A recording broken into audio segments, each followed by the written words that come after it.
क्या आप भी तैयारी करना चाहते हैं करंट अफेयर्स के क्वेश्चंस की, जो कि आपके एग्जाम में पूछा जाता है? तो बहुत बहुत स्वागत है आपका हमारे YouTube चैनल पर, जहां पर हम आपके साथ डिस्कस करने वाले हैं हाल ही में सुर्खियों में रही उन न्यूज़ को, जिसको हम क्वेश्चन के फॉर्म में आपके साथ डिस्कस करेंगे, जो कि काफ़ी ज़्यादा आपके एग्जाम पर्सपेक्टिव से इम्पॉर्टेंट होने वाली है। तो चलिए वीडियो को शुरू करते हैं। उससे पहले अगर आप चैनल पर नए हैं या पहली बार इस चैनल पर विजिट कर रहे हैं तो प्लीज़ सब्सक्राइब कर लीजिएगा हमारे चैनल को, क्योंकि ऐसी इन्फॉर्मेटिव वीडियोस हमारे चैनल पर आती रहती है। और करंट अफेयर्स की वीडियो हमारे चैनल पर रोज़ सुबह 8 बजे आपको देखने को मिल जाएगी, जहां पे हम आपके साथ करंट अफेयर्स के इंपॉर्टेंट क्वेश्चंस डिस्कस करते हैं। तो चलिए अपने इस वीडियो को शुरू करते हैं। पहले क्वेश्चन से पूछा क्या गया आपसे क्वेश्चन में कि हाल ही में किस देश के एक मानवीय संगठन को 2021 UNHCR नॉन-सेन रिफ्यूजी अवार्ड का विजेता घोषित किया गया है?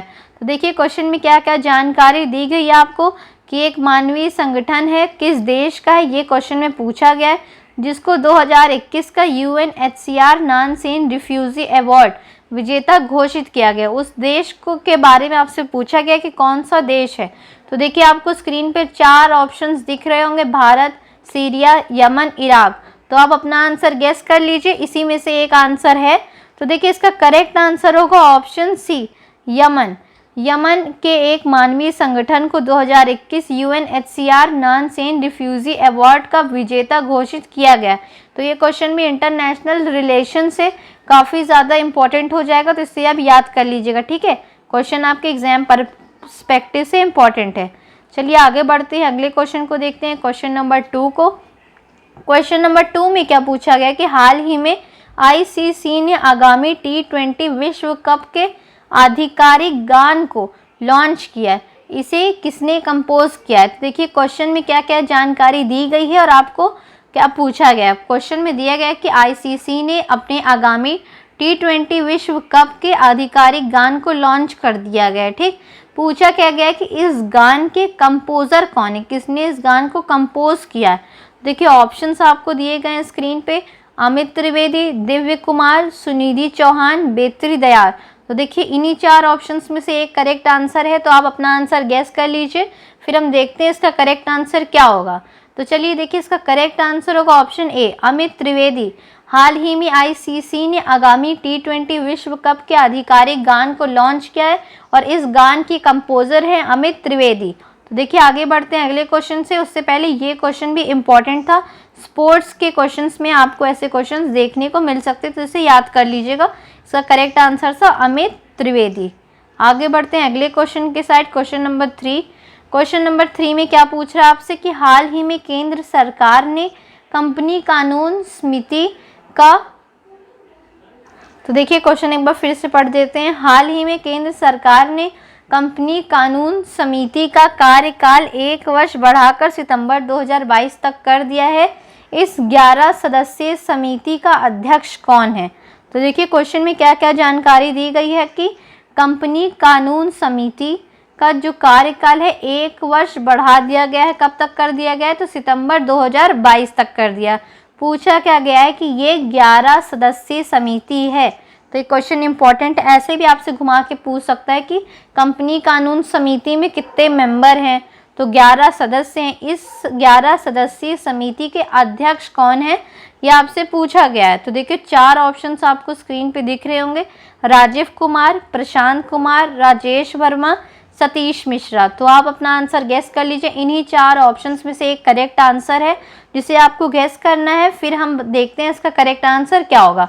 तो चलिए देखिए इसका करेक्ट आंसर होगा ऑप्शन सी, राजेश वर्मा, ठीक। राजेश वर्मा। हाल ही में केंद्र सरकार ने कंपनी कानून समिति का कार्यकाल 1 वर्ष बढ़ा दिया गया है, सितंबर 2022 कर दिया गया, और उस 11 सदस्यीय समिति की अध्यक्षता कौन कर रहे हैं? तो राजेश वर्मा हैं, जो कि उस 11 सदस्यीय समिति के अध्यक्ष हैं, ठीक है। वो समिति का नाम क्या है? तो याद रखिएगा कंपनी कानून समिति है, ठीक। ये क्वेश्चन भी इम्पोर्टेंट है आपके एग्जाम पर्सपेक्टिव से, इसे याद कर लीजिए। चलिए देखते हैं नेक्स्ट क्वेश्चन को। क्वेश्चन नंबर 4 पूछा क्या गया है इसमें आपसे कि हाल ही में किस राज्य सरकार ने निर्भया एक पहल कार्यक्रम की शुरुआत की है? तो देखिए क्वेश्चन में पूछा क्या गया है कि निर्भया एक पहल, इस पे ज़्यादा एम्फेसिस करिएगा आप लोग। निर्भया एक पहल कार्यक्रम की शुरुआत की गई है। क्वेश्चन में पूछा गया कि किस राज्य सरकार ने इस कार्यक्रम की शुरुआत की गई। तो देखिए स्क्रीन पे आपको 4 राज्यों के नाम दिख रहे, इन्हीं में से एक करेक्ट आंसर है, तो आपको उस आंसर को गेस करना है। देखिए मैं ऑप्शंस पढ़ दे रही हूँ। ऑप्शंस हैं हिमाचल प्रदेश, राजस्थान, उड़ीसा, उत्तर प्रदेश। अब आप अपना आंसर गेस करिए, फिर हम देखते हैं इसका करेक्ट आंसर क्या होगा। तो चलिए देखिए इसका करेक्ट आंसर होगा ऑप्शन डी, उत्तर प्रदेश। हाल ही में उत्तर प्रदेश सरकार ने निर्भया एक पहल कार्यक्रम की शुरुआत की है। ये क्वेश्चन भी आपके लिए इम्पॉर्टेंट है, अगर आप स्टेट का कोई एग्जाम दे रहे हैं, यूपी स्टेट का, तो आपसे ये क्वेश्चन पूछा जा सकता है। चलिए देखिए आगे बढ़ते हैं क्वेश्चन नंबर 5 की ओर। क्वेश्चन नंबर 5 में क्या पूछा गया आपसे, हाल ही में किस स्पेस एजेंसी ने पृथ्वी की सतह की निगरानी के लिए शक्तिशाली सैटेलाइट लैंडसैट 9 लॉन्च किया है। तो देखिए मैंने आपको हर बार यही सजेस्ट किया है कि जब भी आपके सामने कोई क्वेश्चन आए, आपसे पूछा जाए, पहले आप उस क्वेश्चन को पढ़िए। उसके पढ़ने का तरीका होता है कि क्वेश्चन में क्या क्या चीज़ें दी गई हैं और उनसे संबंधित क्या चीज़ें आपसे पूछी गई है। ठीक, वन वर्ड आप 1 बाय 1 हर वर्ड पढ़िए, कुछ भी मिस मत करिएगा। तो देखिए इस क्वेश्चन में आपको क्या क्या दिया गया है कि हाल ही में किस स्पेस एजेंसी ने, तो देखिए क्वेश्चन में पूछा गया कि एक स्पेस एजेंसी है जिसने हाल ही में पृथ्वी की सतह की निगरानी के लिए, तो देखिए काफ़ी इंपॉर्टेंट है कि पृथ्वी की सतह की निगरानी के लिए एक शक्तिशाली सैटेलाइट लॉन्च किया है। उस सैटेलाइट का नाम भी आपको क्वेश्चन में दिया हुआ है कि लैंडसैट 9। तो लैंडसैट 9 एक शक्तिशाली सैटेलाइट है जिसका काम है कि पृथ्वी की सतह की निगरानी करना। और क्वेश्चन में आपसे पूछा गया है कि किस स्पेस एजेंसी ने इसे लॉन्च किया है। तो देखिए आपको स्क्रीन पे 4 स्पेस एजेंसी के नाम दिए गए हैं, उन्हीं में से एक करेक्ट आंसर है जिसे आपको गेस करना है। तो आप अपना आंसर गेस करिए, फिर हम देखते हैं इसका करेक्ट आंसर क्या होगा। तो चलिए देखिए इसका करेक्ट आंसर होगा ऑप्शन ए, नासा। तो हाल ही में नासा ने पृथ्वी की सतह की निगरानी के लिए एक शक्तिशाली सैटेलाइट लॉन्च किया है जिसका नाम क्या है, लैंडसैट 9 उन्होंने इसका नाम रखा है। तो देखिए ये क्वेश्चन भी इंपॉर्टेंट था, एग्जाम पर्सपेक्टिव से आप इसे याद कर लीजिएगा। साइंस एंड टेक का एक क्वेश्चन है और काफ़ी इंपॉर्टेंट है आपके लिए। देखते हैं अगले क्वेश्चन को। हाल ही में वरिष्ठ नागरिकों के लिए किस मंत्रालय ने भारत की पहली Akhil Bharatiya helpline Elder line शुरू की है। तो देखिए ये क्वेश्चन काफ़ी ज़्यादा इंपॉर्टेंट होने वाला है, इससे आप बिल्कुल भी मिस मत करिएगा। देखिए क्वेश्चन में आपको क्या क्या जानकारी दी गई है कि एल्डर लाइन जो है वो एक हेल्पलाइन है जिसे शुरू किया गया। किसके लिए शुरू किया गया है, वरिष्ठ नागरिकों के लिए शुरू किया गया। क्वेश्चन में आपसे ये पूछा गया कि किस मंत्रालय ने शुरू किया है। ठीक, किस मंत्रालय ने भारत की, और ये अपने आप में इम्पॉर्टेंट क्वेश्चन है क्योंकि ये भारत की पहली अखिल भारतीय हेल्पलाइन है, ठीक है, जो कि वरिष्ठ नागरिकों के लिए शुरू की गई है। तो ये क्वेश्चन ऐसे भी काफ़ी ज़्यादा इम्पॉर्टेंट है, एग्जाम ओरिएंटेड है, बिल्कुल भी इसे मिस मत करिएगा। तो देखिए ऑप्शंस आपको 4 मंत्रालय दिए गए हैं ऑप्शंस में, उन्हीं में से कोई एक मंत्रालय है जिसने एल्डर लाइन शुरू की है जिसका आपको पता लगाना है। तो आप अपना आंसर गेस करिए, फिर हम बताते हैं इसका करेक्ट आंसर क्या होगा। तो चलिए देखिए इसका करेक्ट आंसर होगा ऑप्शन डी, सामाजिक न्याय और आधिकारिता मंत्रालय।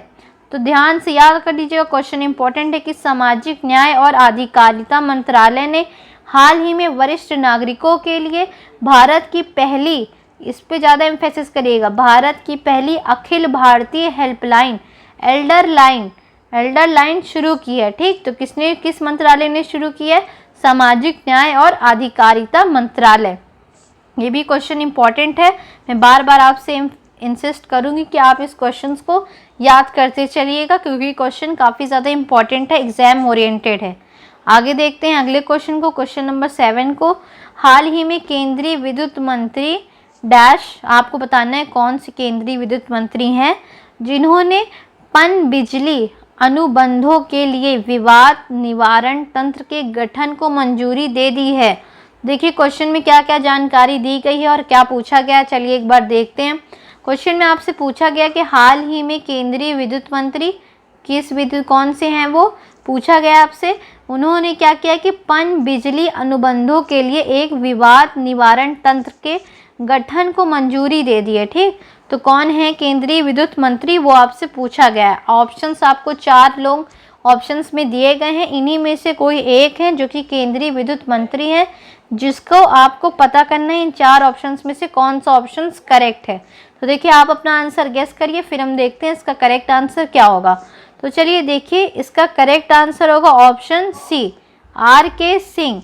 तो देखिए हाल ही में आर के सिंह ने पनबिजली अनुबंधों के लिए विवाद निवारण तंत्र के गठन को मंजूरी दे दी है। तो ये क्वेश्चन में इंपॉर्टेंट था, इसे आप याद कर लीजिएगा। आगे बढ़ते हैं अगले क्वेश्चन की ओर। Question number 8। क्वेश्चन नंबर 8 में आपसे क्या पूछा गया कि हाल ही में टोक्यो पैरा ओलंपिक 2020 में भारत के लिए पहला स्वर्ण पदक किस खिलाड़ी ने जीता था। तो देखिए आपसे पूछा गया कि टोक्यो पैरा ओलंपिक 2020 की यहाँ पे बात हो रही है, पूछा गया कि भारत के लिए पहला स्वर्ण पदक किस खिलाड़ी ने जीता। तो देखिए आपको ऑप्शन में 4 खिलाड़ियों के नाम दिए गए हैं, उन्हीं में से कोई एक खिलाड़ी ऐसा है जिसने टोक्यो पैरा ओलंपिक 2020 में भारत के लिए पहला स्वर्ण पदक जीता है, जिसका आपको आंसर बताना है। तो देखिए आप इतना आंसर गेस कर लीजिए, फिर हम देखते हैं इसका करेक्ट आंसर क्या होगा। तो चलिए देखिए इसका करेक्ट आंसर होगा ऑप्शन बी, अवनी लेखरा। अवनी लेखरा ने टोक्यो पैरा ओलंपिक 2020 में भारत के लिए पहला स्वर्ण पदक जीता था। तो ये क्वेश्चन भी इंपॉर्टेंट होने वाला, आप याद कर लीजिएगा इसे। और चलिए आगे बढ़ते हैं अगले क्वेश्चन के साइड। Question number 9। हाल ही में किस राज्य के जोडीमा राइस वाइन को जीआई टैग दिया गया है। तो देखिए जीआई टैग क्या होता है, ज्योग्राफिकल इंडिकेशन टैग, जो किसी पर्टिकुलर एरिया में चीज़ें पाई जाती है या फिर फेमस होती है, उसी एरिया में वो चीज़ें पाई जाती है, तो उन चीज़ों को जीआई टैग दिया जाता है ताकि उन चीज़ों से उसके स्थान जहाँ पे मूलतः वो पाई जाती है उसकी पहचान हो जाए। तो देखिए किसे जीआई टैग मिला है, जोडीमा राइस वाइन को जीआई टैग मिला। पूछा क्या गया आपको कि किस राज्य में मिला है। ठीक है, ऑप्शंस आपको दिए गए हैं, 4 राज्यों के नाम दिए गए, इसी में से कोई एक करेक्ट आंसर है जिसका आपको पता लगाना है। तो देखिए ऑप्शंस हैं बिहार, उत्तर प्रदेश, मध्य प्रदेश, असम। तो आप अपना आंसर गेस कर लीजिए, फिर हम देखते हैं इसका करेक्ट आंसर क्या होगा। तो चलिए देखिए इसका करेक्ट आंसर होगा ऑप्शन डी, असम। हाल ही में असम के जोडीमा राइस वाइन को जीआई टैग दिया गया है। तो देखिए इस आगे बढ़ने से पहले हम आपको बता दें कि हमने करंट अफेयर्स की प्लेलिस्ट में ही कल एक वीडियो शूट किया था और आपके लिए चैनल पर अपलोड हो गया। वो करंट अफेयर्स का एक स्पेशल वीडियो था, जिस वीडियो में हमने इंडिया के जितने भी स्टेट्स हैं उनमें किसे किसे जीआई टैग मिला उसकी पूरी लिस्ट थी। पूरे हमने 40 जीआई टैग आपके साथ डिस्कस किए एक ही वीडियो में, जिसका लिंक हम आपको इस वीडियो के डिस्क्रिप्शन में दे देंगे, जिसको आप करंट अफेयर प्लेलिस्ट में जाके सर्च कर लीजिएगा, आपको मिल जाएगा। वो वीडियो काफ़ी ज़्यादा इंपॉर्टेंट है क्योंकि एक ही वीडियो में हमने सारे जीआई टैग कवर कर दिए हैं, आपको इधर उधर भटकने की ज़रूरत नहीं पड़ेगी और आपको एक ही जगह सारे जीआई टैग मिल जाएंगे। काफ़ी अच्छे तरीके से आप उसको पढ़ के उनसे रिविज़न कर सकते हैं। तो चलिए देखते हैं इस वीडियो के लास्ट क्वेश्चन को। क्वेश्चन में क्या पूछा गया कि मैग्नीज के भंडारण में साउथ अफ्रीका पहले रैंक पर है, भारत की रैंकिंग क्या है। तो देखिए क्वेश्चन में क्या दिया गया है कि मैग्नीज के भंडारण में साउथ अफ्रीका पहले रैंक पर है। तो देखिए इसमें खुद ही एक फैक्चुअल क्वेश्चन है, आपसे पूछ सकते हैं कि मैग्नीज के भंडारण में विश्व में पहली रैंक किसकी है। तो किसकी है, साउथ अफ्रीका की वर्ल्ड में फर्स्ट रैंक है मैग्नीज के भंडारण में। पूछा क्या गया है कि भारत की रैंकिंग क्या है। ठीक, आपको क्वेश्चन में ऐसे भी दे सकता है कि एमएन मतलब आप समझ जाएगा कि मैग्नीज के बारे में बात हो रहा है। ठीक है, और जब आपसे एमजी दिया जाए क्वेश्चन में तो आप कंफ्यूज मत होइएगा कि उसका मतलब होता है मैग्नीशियम और एमएन का मतलब क्या होता है, मैग्नीज। ठीक, इसे याद रखिएगा। और अब पूछा गया आपसे कि भारत की रैंकिंग क्या है। तो देखिए 6th, 8th, 5th, 9th। तो देखिए भारत की रैंकिंग क्या है, भारत की रैंकिंग 6th है। मैग्नीज के भंडारण में भारत की रैंकिंग 6 है और जबकि साउथ अफ्रीका की रैंकिंग 1 है। तो देखिए आई होप आपको वीडियो पसंद आ रहा होगा। अगर आपको वीडियो अच्छा लग रहा होगा या आपको कोई फीडबैक देना है तो कमेंट सेक्शन आपके लिए खुले रहेंगे, आप ज़रूर जाकर वहाँ हमें बताएं लिख कर कि आपको हमारा वीडियो कैसा लग रहा है। और इस वीडियो को आप और भी स्टूडेंट्स के साथ शेयर करिएगा हमारे चैनल को सजेस्ट करिएगा, जो कि आपके साथ एग्ज़ाम की तैयारी कर रहे हैं और करंट अफेयर काफ़ी कम समय में ज़्यादा से ज़्यादा करंट अफेयर पढ़ के उन्हें रिवाइज करना चाहते हैं। तो उनका बहुत बहुत स्वागत रहेगा हमारे यूट्यूब चैनल पर। वीडियो यहाँ तक देखने के लिए आपका बहुत बहुत शुक्रिया। अब हम आपसे मिलते हैं नेक्स्ट वीडियो में, तब तक के लिए अपना ख्याल रखें।